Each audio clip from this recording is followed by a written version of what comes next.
তুমি আমার একটু কথা শোনো না। তুমি আমাকে কি মনে করো? হ্যাঁ, এই ঈদে তোমার কাছে আমি একটি দামি শাড়ি চেলাম, আর তুমি আমার কি শাড়িটা দিলে? হ্যাঁ, কোনো সময় কি তুমি আমাকে ভালোবেসেছো, ভালো একটা শাড়ি দিয়েছো, আমার কথা রেখেছো? হ্যাঁ, ঠিক আছে, তোমার সংসার নিয়ে তুমি থাকো। আমি ছেলেকে নিয়ে চললাম বাপের বাড়ি। কে? শোনো তবে, ছেলে আমারও, শুধু তোমার একার না। হ্যাঁ, তাই ছেলে আমার কাছে থাকবে। তুমি যদি বাপের বাড়ি যেতে চাও যাও, তবে একা। কি বললে? আমি আমার ছেলেকে এখানে রেখে যাব তোমার কাছে? কখনো না।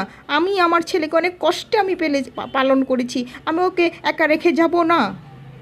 ও আচ্ছা, তুমি খাওয়াইছো হ্যাঁ, আর লালন পালন করছো, আর টাকাগুলো সংসারে কে দিয়েছে? হ্যাঁ, কার টাকা দিয়ে খাওয়াইছো?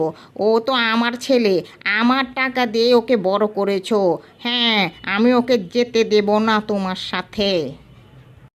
ঠিক আছে, আমার ছেলেকে আমি জিজ্ঞেস করব ও কার কাছে থাকতে চায়। ছেলে যার কাছে থাকতে চায় তার কাছেই থাকবে। আমি আমার ছেলেকে জিজ্ঞেস করছি। হ্যাঁ বিটলু বাবা, এখানে এসো তো, এখানে এসো, তোমাকে একটা কথা জিজ্ঞেস করব, তাড়াতাড়ি আসো। জি বাবা, তুমি আমাকে কেন ডেকেছো? বাবা বিটলু, তুমি বলো তো, তুমি কার কাছে থাকতে চাও? আমার কাছে থাকতে চাও না তোমার বাবার কাছে থাকতে চাও? বলো বাবা, বলো। হ্যাঁ, এটা কি বলছো তোমরা? হ্যাঁ বাবা বলো, তুমি কার কাছে থাকতে চাও, আমার কাছে না তোমার মার কাছে? ও আচ্ছা, আমার সিদ্ধান্তই তোমাদের সিদ্ধান্ত। তবে শোনো, আমাকে তাড়াতাড়ি বিয়ে দিয়ে দাও। আমি বউর কাছে থাকবো। বাবা মা, শুনছো? হ্যাঁ,